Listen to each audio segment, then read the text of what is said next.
Hello and welcome along to the latest episode of the Samuel Luckhurst Show from the Manchester Evening News. My name is George Smith and alongside me, of course, is our Chief Manchester United writer, Samuel Luckhurst. Samuel, how are you? It's only a couple of days since we last spoke, but how are things? It is, yeah, it is. I'm very well, thank you. It's. I'd be better if it was a little bit more news to get stuck into. I think we've done a pretty decent job this week in terms of unearthing stories and doing some original pieces around it. But it is that usual time where late June it all of a sudden becomes quite quiet, particularly with United, and I think the whole PSR situation has had a big bearing on that as well, with this looming June 30th date, the cut-off for the financial year. So I hope for all our sakes that these are the last fallow days, these last days of June, and then July. I can see it picking up again, really, and getting a bit more energy about it. Yeah, fingers crossed. But as always, before we dive into today's podcast, we must offer a shout out to our new podcast sponsor, Saley, which is a brand owned by NordVPN that is a new eSIM service app that you can use abroad if you're in desperate need of an internet connection. You can download Saley in your app store and use our code Manchester at checkout to get an exclusive 15% off your first purchase. For more information, please go to our description box. With that out of the way, Samuel, you've just mentioned there about how quiet it's been. There's not really been any sort of major news develop in the last couple of days since we last recorded a podcast on Wednesday morning. So we are going to do something a little bit different in the second half of this podcast, where we're going to talk about what it's like to cover United from a journalist point of view. But in the first half, we are going to have a little talk about Nick Cox, who is going to be leaving United to join Everton as their technical director. Joined United in 2016, became the figurehead of the academy 3 years later. Some incredible moments have happened during that time in terms of debuts, FA Youth Cup victory in 2022, and he's going to leave a big void in need of filling, but it must be stressed that he is going to oversee a transitional period before departing. He is. He's going to stay on, and whether they'll have a new a new face in the building to take over by that point remains to be seen. But he is a significant loss. I remember in my early years at the MEN, it was strange with the United Academy because its reputation was still held up by a couple of players who'd come into the first team under Louis van Gaal and had been over promoted. Frankly, I can think of Paddy McNair being one, and this was, I should stress, this was Van Gaal's first season, not his second season, when of course the two breakout players from the academy were Jesse Lingard and most memorably Marcus Rashford.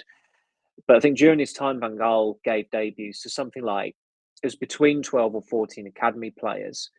And there was a bit of a grey area as to whether I think it was Regan Paul and it might have been Reece James, whether they actually were defined as academy players because you had to have played for the youth team. And Regan Paul only played for the under 21 team, essentially the reserve team. But Van Gaal had obviously given prominence to these players, and a lot of them had come in his first season. You had the incongruous sight of Tyler Blackett actually starting a season for United because he was a centre back and he was left footed. That was literally the only reason why he came into the team. And of course, there were some really quirky success stories, and that McNair on his debut was excellent against West Ham, and then the following week he was probably even better against Romelu Lukaku. After that, he looked like, I think he was found out, to say the least, to the point that he came on away at Southampton because of an injury, and then he was actually substituted because he was just a complete liability, and there was a stint at right back that some people got ahead of themselves over, as is the want with academy players. But the reason why I'm saying all this is that, and James Wilson to a lesser extent was another player who got some exposure in that season. But at the time, the academy was in a real dire state. And in 2015, Brian McClare left as the academy head. And for the best part of a year, that role was not replaced. The academy was jointly run by John Alexander, who was the club secretary at the time, and was not a particularly popular figure at Old Trafford with staff.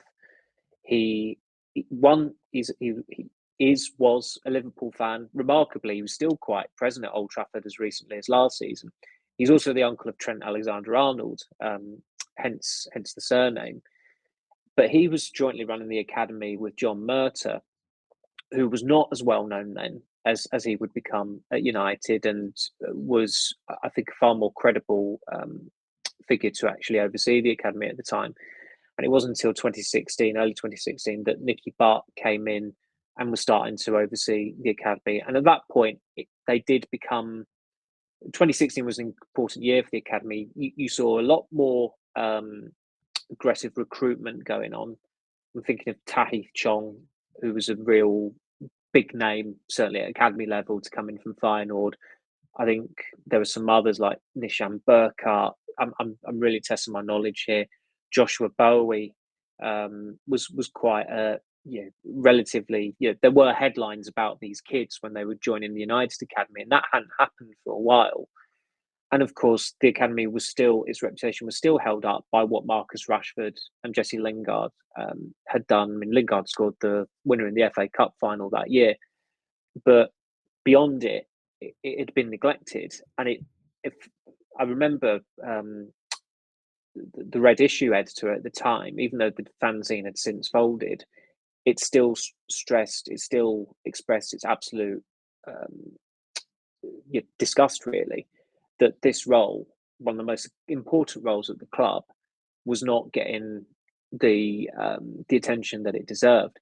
And it was a difficult time for the United first team because they were planning on sacking Van Gaal for Mourinho, and the team were not doing well. They finished fifth that season, which sounds like heady days now, but it was a bad season. The football was unwatchable. There were issues with fans threatening not to renew their season tickets. But the fact of the matter is that the academy should have got a lot more tender loving care than it did. And of course, 2016, that was the year that Nick Cox joined the club.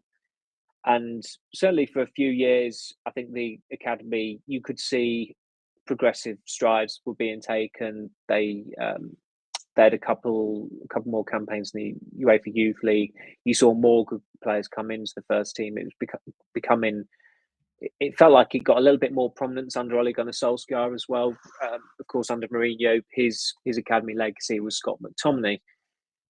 I suppose you could say Axel Tuanzebe to a lesser extent didn't quite go to plan with him when he had the potential to be. I thought he had the potential to be a very good defender for United, but the stars never aligned there. And then there was that summer of 2019 where Nick Cox was promoted to the academy. And I remember when we got that news, we were in Shanghai on the pre-season tour, and Cox was not a name I'd heard of. I think at the time, because Nicky Butt had taken on, I think it was a head of first team development or something like that. I think it was almost as if they were almost jointly running the academy, but Cox was seen as the academy head. And Butt was clearly content with that because they had a working relationship for the best part of 2 years. And I'd sit downs with both of them at various points in that first season. And I think that was the season 2019-20. So it was Cox's first season as academy, as the head of the academy. They got to the semi-finals of the FA Youth Cup, which would have been for the first time in 8 years, which felt like a big leap forward, a big stride forward, because United, their record in the Youth Cup in recent years have been really poor. They'd had some really, really wretched results. They got thumped, I remember, in the third or fourth round in 2016, 5-1 by Chelsea, it might have been. I think it was 5-1 or something like that at Altrincham. Marcus Rashford was in the team. It was about 5-6 weeks before his debut. Louis van Gaal was in attendance. It was a very prominent match, of course, between Manchester United and Chelsea. And there were a lot of pieces about, crikey, look at the state of the most fabled, famous academy in the country. They're getting annihilated. They're getting pummeled by City. I think there was one particularly horrendous defeat to Manchester City for one of the age groups at that time, where it was almost double figures from memory. So there were a lot of high-profile things going on at academy level that really reflected badly on United around 2016. So fast forward 3 or 4 years, and Cox's first season as the head of the academy, and it looked in good nick again all of a sudden. And Nicky Butt did a lot of good work with that. And of course, in 2019, the summer that Cox joined the club, you also had a very, very high-profile academy signing of Hannibal Mejbri, who cost, I think, 10 million euros. And although they'd been recruiting quite aggressively under Butt, that was taking it to a whole new level with Mejbri. And Cox, in fairness to him, had the foresight to know, and I think Nicky Butt deserves a lot of acclaim as well. With the Brexit regulations coming in, clubs were not going to be able to go and sign players from abroad under the age of 18, which was a massive hindrance when you think of, you go back to 2004, two big signings for Manchester United that summer, and they did get headlines back then, even in this pre-social media age, were Giuseppe Rossi and Gerard Piqué. And I think they might have been 16 and 17 at the time, or I'm pretty sure both of them were under 18.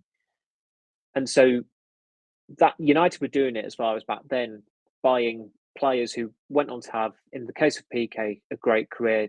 Giuseppe Rossi had a pretty good career as well. Both were internationals, albeit after they'd left United, but still United played a big part in their development.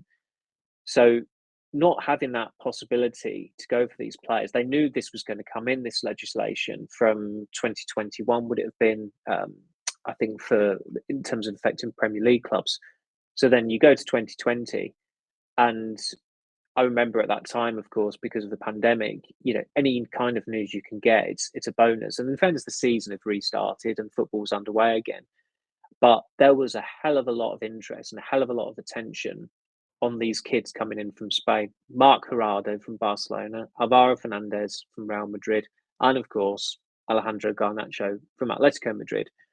And with Garnacho, I spoke to Cox last year, and he told the story that he was holding video calls with Garnacho and his family through a translator on Zoom because of the situation we're in at the time in 2020.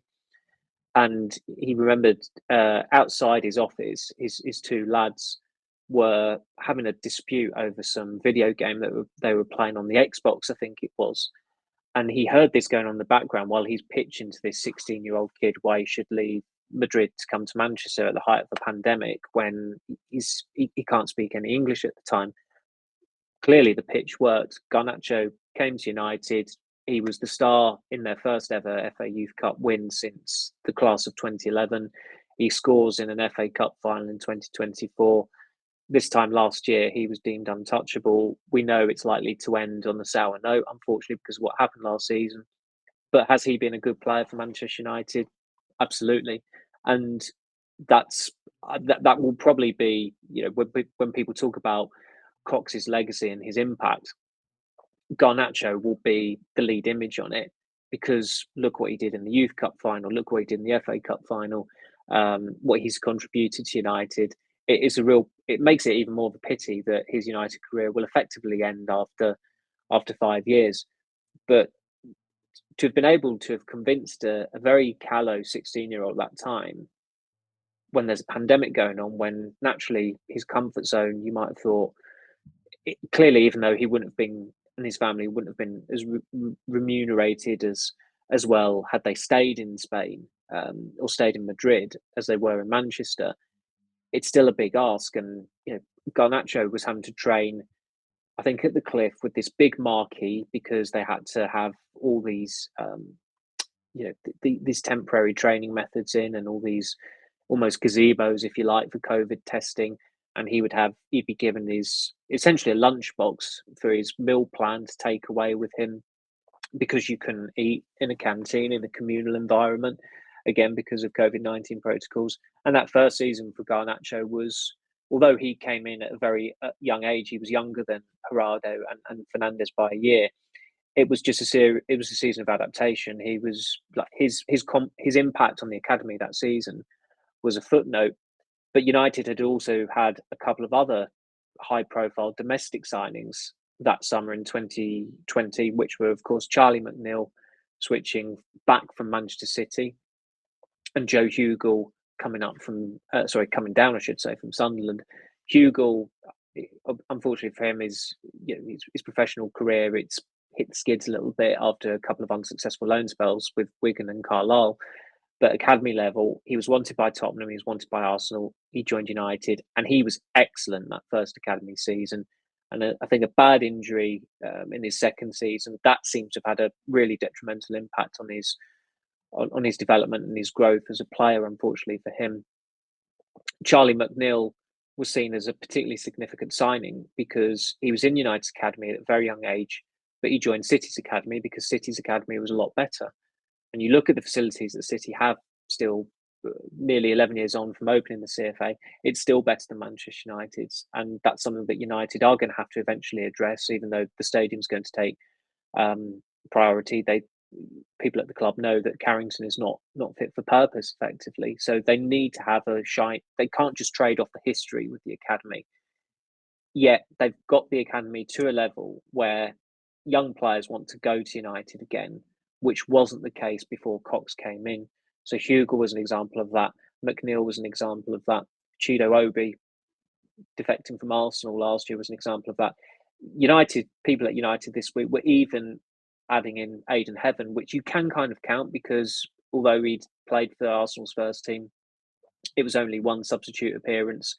He left for a compensation fee. When you talk like that, it's of course you're talking about someone at youth level, and Aidan Heaven is 18.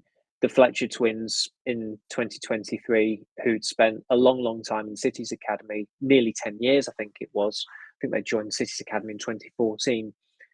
They wanted to go back to United, and I've spoken to Darren Fletcher about this, and he wanted to take as much of a backseat as possible. He did not want to be having a bearing on it. He didn't want it to seem like nepotism whatsoever. And I think you look at those two players and how they've gone about their careers at United. I don't think you can level that accusation. If anyone's actually dealt with Darren Fletcher and has come to not necessarily know him a little bit, but certainly have the privilege of speaking to him, you know how well grounded those two lads are and how well they've adapted to United, despite some significant setbacks as well. Tyler had a big injury in the first season. Jack Fletcher's had an injury that that had an impact on his second season. But again, it was still seen as a coup, and United thought it was a revenge move by City to take Harrison Parker from their academy to offset the loss of the Fletcher twins defecting to United. And I'm only talking about recruitment at the moment, but it is a reflection of how appealing the Manchester United academy has become again, and the academy building at Carrington has been expanded as well. The last time I did an interview with Cox, it was in that building where the facilities have expanded. There were a few players in the building using the gymnasium when we were just being shown around it. You go into that building and the images of players are stenciled onto the walls who have been great players for United or bit part players for United. For example, Dean Henderson is stenciled onto that wall, which some people might think, well, he's not exactly a United legend. No, he isn't, but he's having a brilliant career. And if you're a goalkeeper at Manchester United, the chances of you making it as Manchester United number one are so slim. I think Henderson was the first number one, and it was a very brief stint as number one since Gary Walsh, and his stint as number one was extremely brief as well. Yet there's a player on the wall who's left Manchester United as a goalkeeper, has become an England international. There's talk of him possibly supplanting Jordan Pickford as England's number one.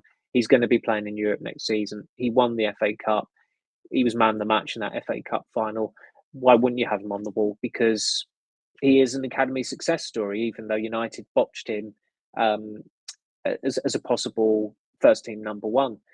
And I think you can't say all of this is down to Nick Cox, obviously, because Dean Henderson embarked on his first loan in 2016. So that was, it was 2015, I think it might have been, or midway through 2015-16 season, I think, when he went to Stockport. But and of course you've got Les Parry, the former loan manager, checking in on players who'd have had a huge input and deserves huge credit as well for the role he played in Dean Henderson's development. And it can be easy to attribute certain players' successes to Nick Cox when it's probably he's played a small part. But I think he would say himself that he's played a small part in it. But when you look at the body of work from 2019 to 2025, and then winning one FA Youth Cup, you look at the players who've come into the first team. I think I counted it at 27 the other day. And of course, again, you can't attribute all that success to Nick Cox, and I don't think he would want all that as well. but he has done a hell of a lot of great work plotting, discussing um, dozens, hundreds maybe of youngsters' career paths.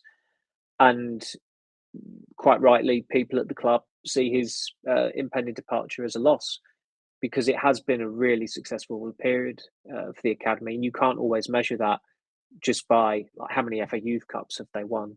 I think it would be remiss to do that, but you have to look at the state the academy's in, and even though Ruben Amorim's use of the academy has been curious at times, shall we say, like you'd see a 16-year-old added to a matchday squad, then days later a 20-year-old would be starting.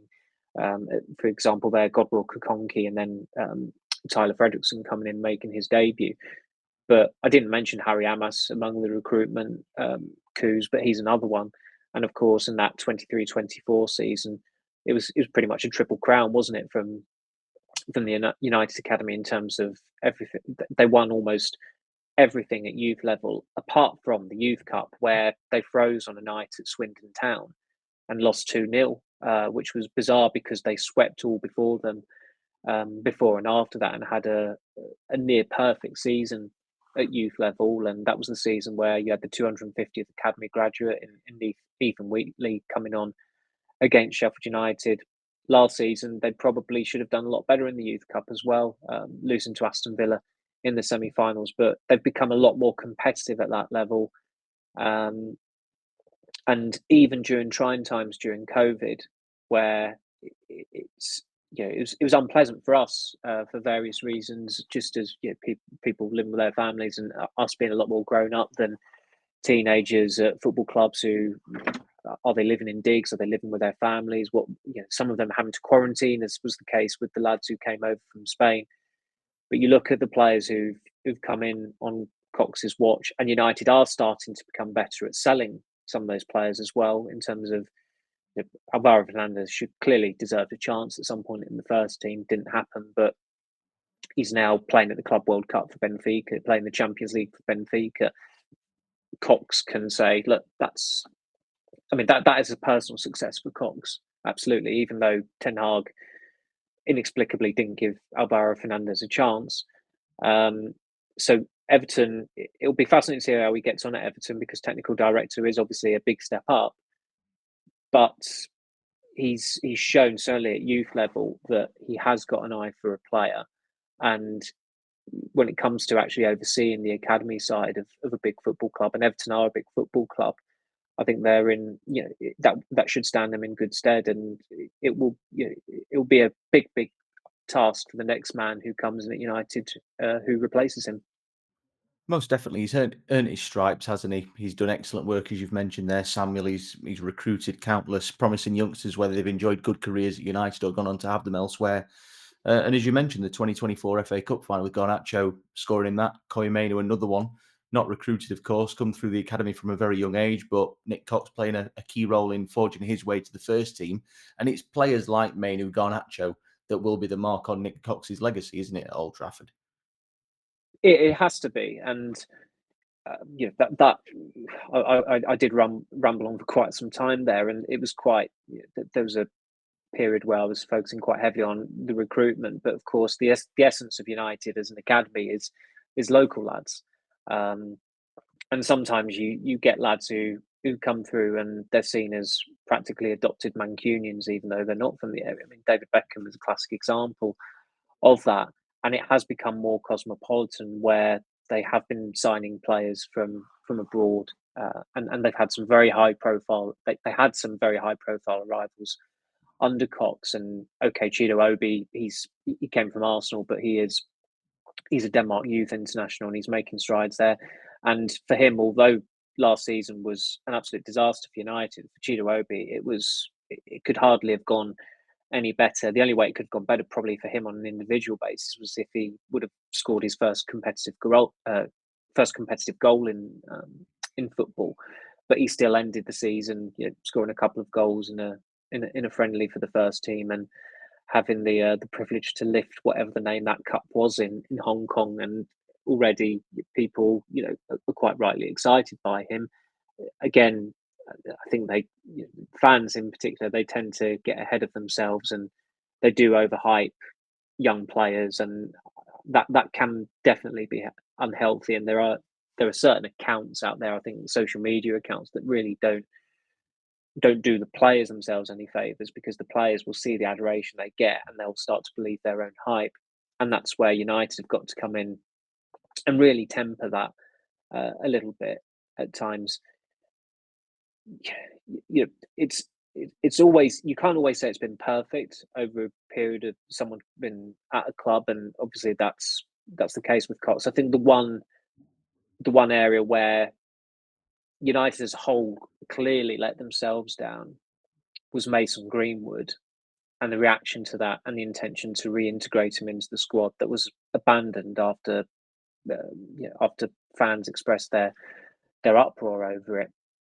And I really thought that, I mean, it was badly handled anyway, so that kiboshed any notion of this happening. But they should have been from the outset, absolutely intent on allowing, trying to find a new club for Mason Greenwood. But they also, I thought, should have announced a mandatory educational program for academy players that they would take on. And of course, they educate the players in various ways anyway. But that was such a serious situation, given what had happened before. Before everything, it came out that the club were going to, they were planning to reintegrate Greenwood. It just felt like that needed, that was a point where there needed to be a line drawn there, and they that's not on Nick Cox, obviously, because it was football leadership group. It was Eric Ten Hag wanting Greenwood back in his squad. It was somebody at the club described it as a tragedy that Greenwood wasn't going to be able to play for United again. I thought that was the most histrionic use of the word tragedy since the Bee Gees uttered it in a song several years ago. So that's something where, and look, people at the club have said about like the social media and young kids, you can't police it, absolutely, and you wouldn't want to police it either, because youngsters have got to have that independence.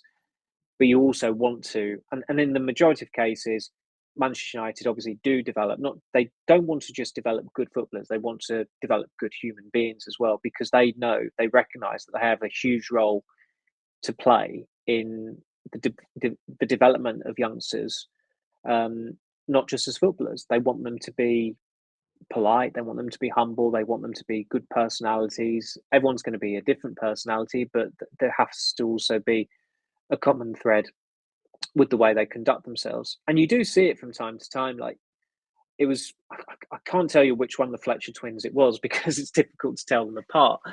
But I held the door open for them at Carrington, and sometimes you think through your head, "Oh, are they actually going to say thank you here?"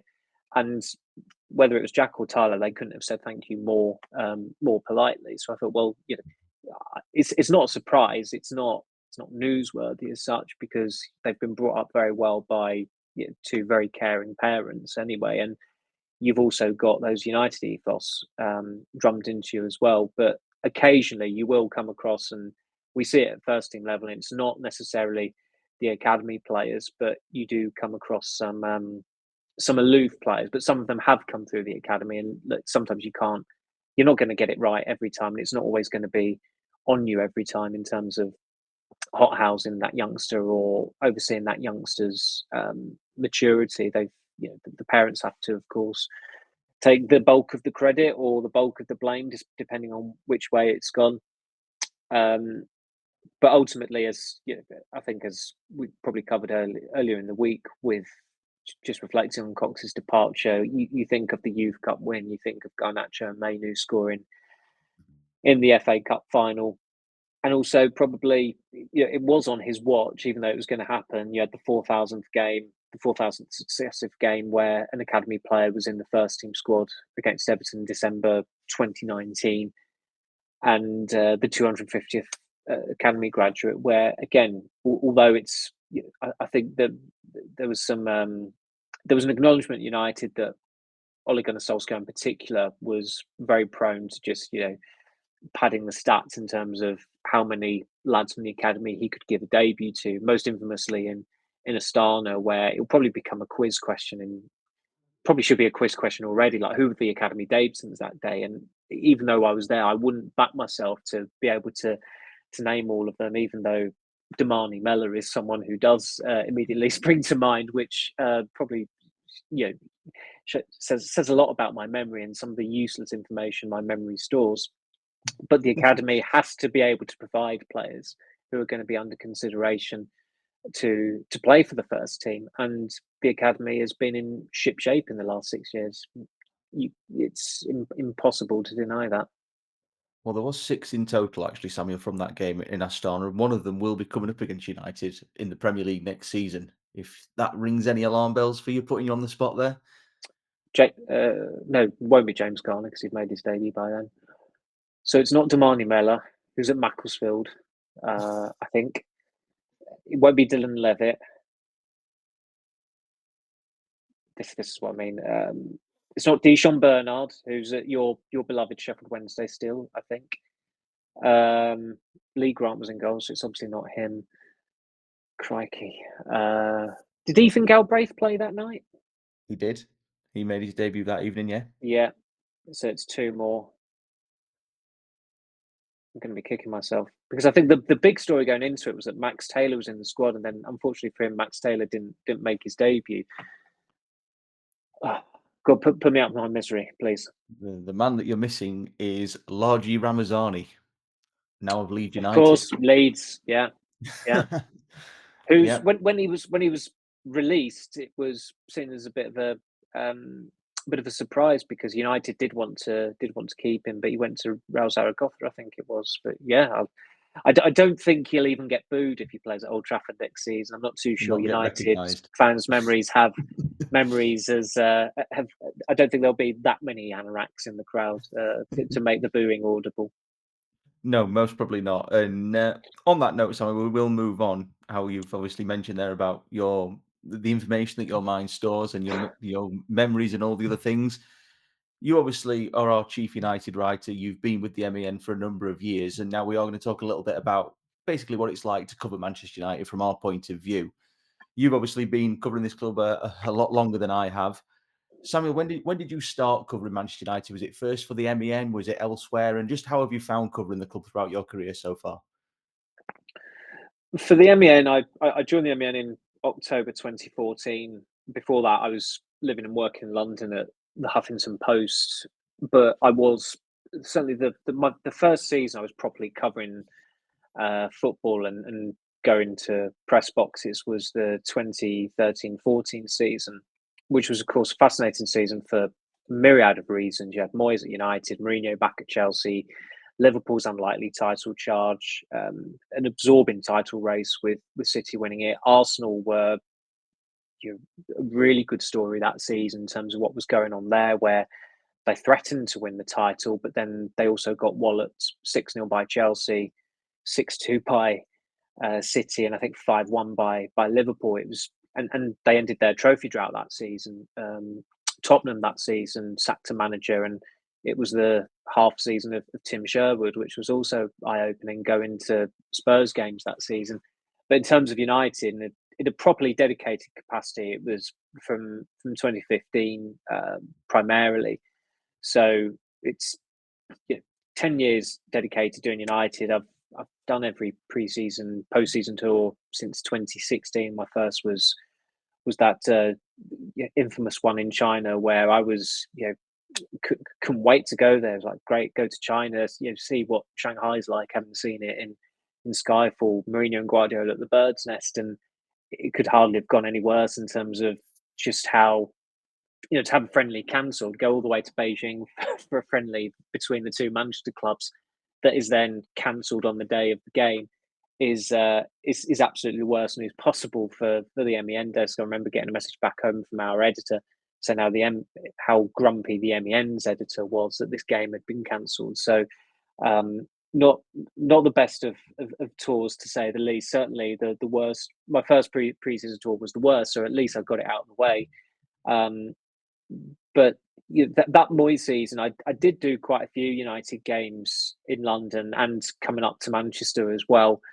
I mean, I was the strange thing about the season that's just gone is that even though it was the worst United season in 51 years, it was also strangely one of the calmest seasons covering them because the managerial change happened so early in late October. So you never ever got the sense, and thankfully it was never in the offing, that they were going to change manager again, that Ruben Amorim would get sacked. And Amorim almost felt sorry for us in a way, in that he would decide to say, we're the worst club, one of the worst, we're maybe the worst team in the club's history. We're not a massive club anymore necessarily. Maybe I will just leave without compensation. It was almost as if he thought, because you're not going to get another managerial sacking, I'll happily, give you all these quotes and possibly give you that jeopardy. It was almost, I mean, he is a journalist's dream in that sense. But we absolutely did not want another managerial sacking to deal with. And so there was this strange calmness about him, that he was always going to rightly be safe. The team were never going to get relegated, but they were going to lose a lot of games. But they lost games that, to the point where it became a shrug of the shoulders, which is strange when Manchester United ended the season in 15th, the lowest position since they were relegated. But the shock factor was so much greater in previous seasons. The second Ten Hag season, the shock factor was so much more because you had some losing 3-0 at home in such a short space of time to three teams was we hadn't really seen it happen that frequently. But it did remind me, of course, of the Moyes season when they lost within a few space of weeks. They lost 3-0 at home to Liverpool and lost 3-0 at home to City. And I was in the press box for both those games. And that's why I say the Amorim season, the shock factor, it doesn't even compare to that, because of course Manchester United were champions back then. And when you've got that happening, and you've got some supporters giving Sir Alex Ferguson stick because he chose David Moyes, and some supporters actually trying to rip the Moyes banner off the Stretford end, you think this is almost apocalyptic. And United have got considerably worse since then. They were more than doubly worse last season. They ended that season under Moyes and Ryan Giggs in 7th. Last season, of course, it was 15th.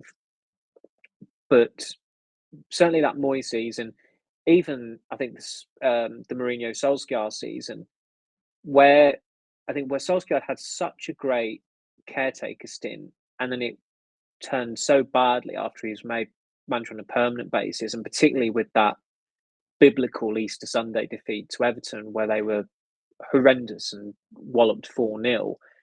That was genuinely shocking.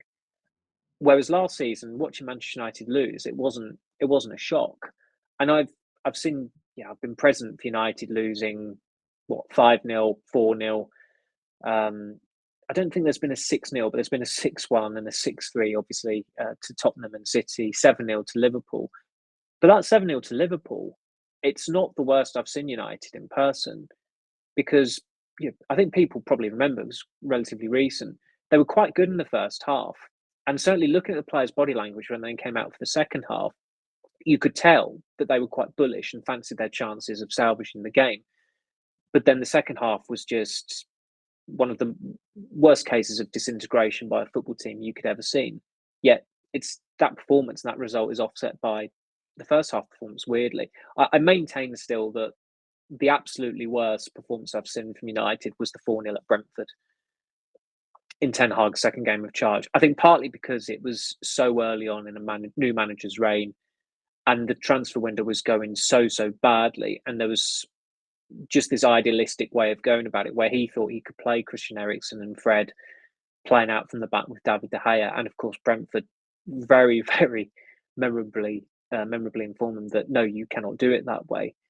So that's why, and also the Solskjaer Rangnick season with some utterly appalling results, and again with Ronaldo back in the team, and always been as a topic of immense interest, and the Greenwood situation midway through that season. That was a far more shocking season than seeing United finish 15th. and they finished sixth that season and qualified for the Europa League, which is bizarre to think that that could be a more eventful and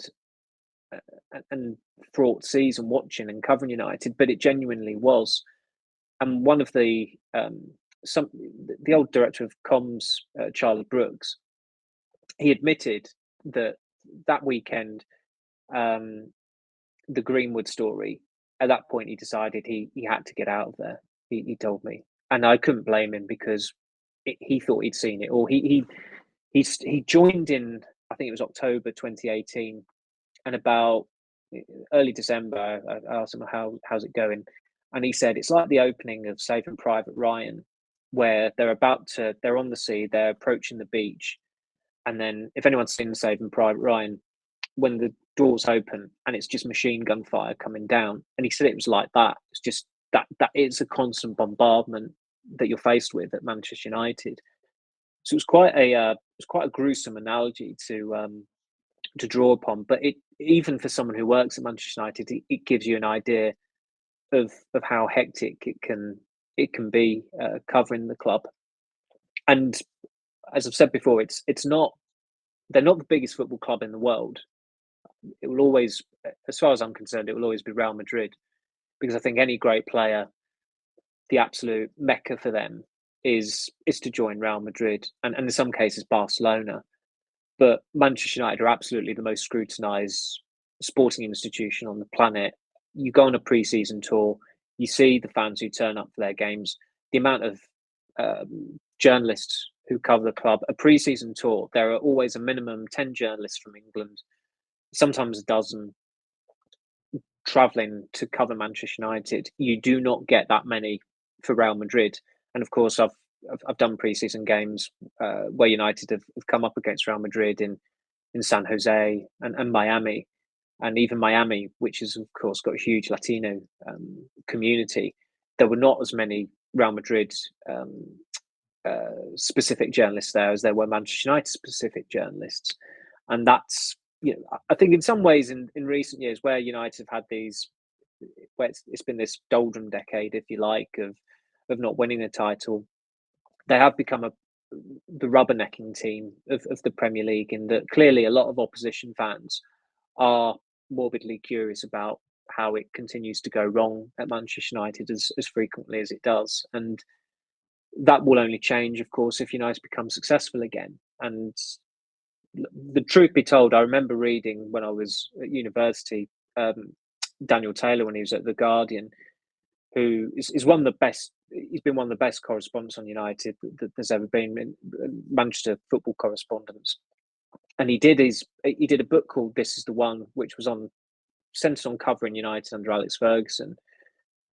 And it was like a diary book. And it covered two seasons: 2005-06, 2006-07. 2005-06, Annus Horribilis, United end the season with Ruud van Nistelrooy being told to clear off. Roy Keane is sacked midway through. They're out the Champions League at the group stage. They actually end the season second and win the League Cup. But fans actually want Sir Alex Ferguson to go. There's so much unrest after the Glazer takeover. The following season, they somehow win the league for the first time in 4 years. But reading that book, it was apparent to me that Manchester United are a more interesting, fascinating club. And this must apply to other clubs as well. They are a more interesting, fascinating club when things are not going well. But they are a much easier club to cover when things are going well.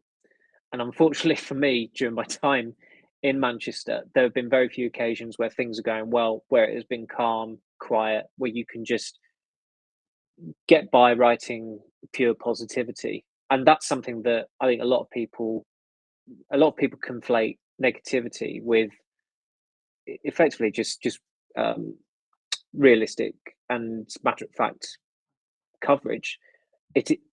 People will probably perceive our coverage of being so negative. You look at Manchester United at the time that I've been covering the club, how often has it been positive? It's not. It's very rare. And as I said to someone at United quite some time ago, no, in terms of writing, just by virtue of my position, my role, nobody is more positive about them when things are going positively, when things are positive, and nobody is more critical of them and more negative about them when it's negative. And that's just the way it has to be. And you know, the media landscape is always evolving, of course, and you've got this new trend of online videos where people will look at a camera and talk to it. And look, if people want to look like one of the Riddler's followers and the Batman going on camera and having a go and moaning about this, that, and the other, they're more than welcome to do it. That's of their generation. That's not my generation. And you do have to adapt with a lot of things. And obviously, podcasting has been quite a significant aspect of media for probably the best part of 20 years, I would say. I know there was a former football presenter who tried to give the impression that he was almost the inventor of podcasts. I don't think he's missed from TNT screens these days, but podcasting has been going for pretty much 20 years, hasn't it? And I think that is very useful. We have to be wary and conscious of how younger people do consume news, but ultimately there are two things that make the world go round as far as I'm concerned. One is physics and one is news, and there'll always be an appetite for news. And ultimately, people at school, you have to learn to read, and that is why there'll always be value in newspapers, in online websites, providing that coverage. And that's what we have to do on a daily basis.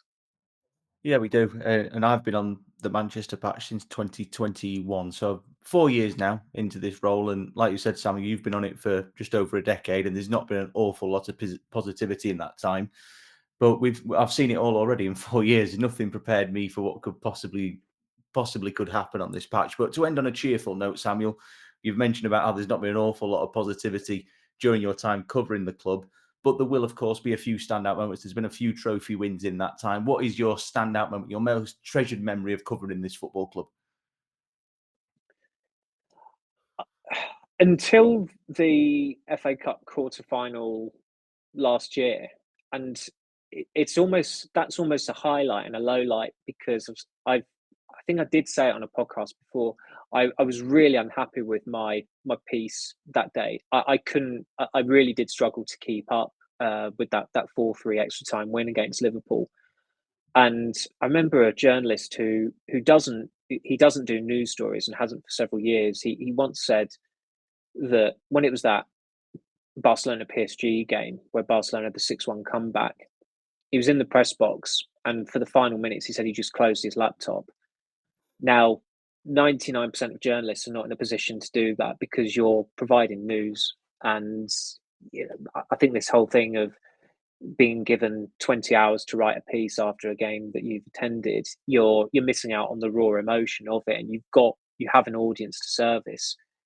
And that Liverpool game, I did. It was a struggle to take it all in. And sometimes when a game is deadlocked and extra time is possible or looming, as a journalist, you want it to go to extra time because you've got more time to fine tune your piece, sort things out. The Liverpool game was an absolute nightmare because it was toing and throwing so drastically. Like when Anthony equalised, it looked like United were going to win it, and they possibly should have with that chance for Rashford. And then into extra time, Liverpool get a bit of a fortuitous goal with Harvey Elliott's deflection. But then United equalise, and then you've got that FA Cup quarter-final winner for the ages with Ahmad scoring. And before then, I think in terms of like a press box experience highlight, it would have been Anthony Marshall's winner against Everton in the FA Cup semi-final at Wembley. Now, Wembley is a really good press box, but it's not good for atmospheres. But that day, the atmosphere from United supporters was tremendous. And it was the first time they were playing at Wembley in nearly 3 years, because the previous appearance there was the Community Shield under Moyes. So they'd been away from Wembley for such a long time. It was an FA Cup semi-final. It felt like they'd brought the atmosphere of a Villa Park semi-final or a Main Road or Hillsborough semi-final to Wembley that day. And Marshall, of course, scored an added time winner. And I wasn't writing the match report, which also made it easier for me to actually take it in. And I was doing a colour piece, and the colour piece really did centre on the support that day because it was so impressive. And some fans stormed the press box singing the Anthony Marshall song, and until that Ahmad moment, that was, in terms of the press box experience, that was my highlight, covering the club. And then, lo and behold, barely a year later, Lyon happened. And I can confidently say I was happy with my piece that night. I clearly learned from the previous year. And as one of the pieces of advice I always impart on someone when it comes to intros, if you can do an intro where it stands, depending on the score, whether you just omit a few words or add a few words, you're all right there. And that was something I learned. I think Matt Dickinson said about, I can't remember the journalist who did it, but it was their intro for the Champions League final in 1999, and that's how he effectively avoided a heart attack covering that game, because his intro, it just needed a couple of 2 or 3 words added to it to go from Bayern Munich winning the Champions League final, to Manchester United somehow win the Champions League final with 3 goals in added time. And that's always stuck with me as a really, really good piece of advice. Unfortunately, when it came to that Lyon game, I was in a much better position to salvage something where 6 minutes before, whatever it was, United were, what was it, 4-3 down? Was it 4-3 or 3-2 down? Honestly, I'm still struggling to keep up with the scoring from that evening. No, they were 4-2 down, weren't they? They were 4-2 down. There you go. So, but I'm pretty sure I got the scoring all right that night. So, and that was an occasion where I did have to. You have to take it in. Sometimes you don't want to just be head buried in a laptop, type in. You've got to take it in and glean it, because certainly the day after a game or the Monday after a game, I'll do what I've kind of like described as the dust settler piece. The dust has settled and it's not as raw and it's a bit more considered, and you're leaving the ground and taking in the atmosphere and what the mood is like and certain things that you've seen. You can add it into a new piece on top of it. But that Lyon game it is comparable with in terms of the sheer levels of improbability, it's comparable with Barcelona in '99. So just for that experience, that and the sheer audacity of United to do that, really, that it's, I don't think it's just recency bias. It was that remarkable to see them go from that extreme to that extreme. And obviously on the monitors we saw the young lad who was in tears at them 4-2 down. Then you see the image of him after Harry Maguire scored, and as you probably did as well, you empathise with that, because I think we all remember as kids how when our team's losing, it feels like the world is ending. And I'm not ashamed to say whatsoever, when I was a child, there were defeats that my team had where I'd cry about it. There were probably 3 or 4 occasions, and then when you're a little bit older, I think you probably shed tears of joy. Really, it's probably more appropriate as an adult to. I certainly have no time for adults crying in defeat. I think it's absolutely fine for a kid. It's completely understandable for a kid to be upset about their team losing, but an adult crying over a defeat is ridiculous. But shedding tears in celebration and joy at victory, that is perfectly permissible. And you could understand it. So seeing him also took me back to when I was a kid as well. And you do want to, you never always want to be, although we're in a press box and it's cordoned off, you never want to be detached from match goers, because you do empathise with them. You have been a match goers. I still go to games at, not United games obviously, because everyone I'm spending in the press box, but I'll go to the occasional non-league game as well, and pay my money, go through the turnstiles, because it's there is still an enjoyment factor that comes with that. And it's absolutely it's important for us to reflect and chime with supporters as well, and channel their frustrations and really echo what messages they're trying to convey a lot of the time. And of course, ultimately, Samuel, we're both football fans ourselves. We come into this job because of the love for football. We live and breathe it. It's what we do. So I think that Yeah, was a really interesting listen. I was really interested to hear that story, so Samuel. So thank you very much for that. And that does mark the end of this episode of the Samuel Luckhurst Show. Don't forget to subscribe to our YouTube channel or wherever else you get your podcasts from. Make sure you leave a like and maybe a comment as well. Myself and Samuel will be back again next week, so make sure you subscribe for when that drops. Have a great weekend, and we'll catch you again soon for another episode of the Samuel Luckhurst Show.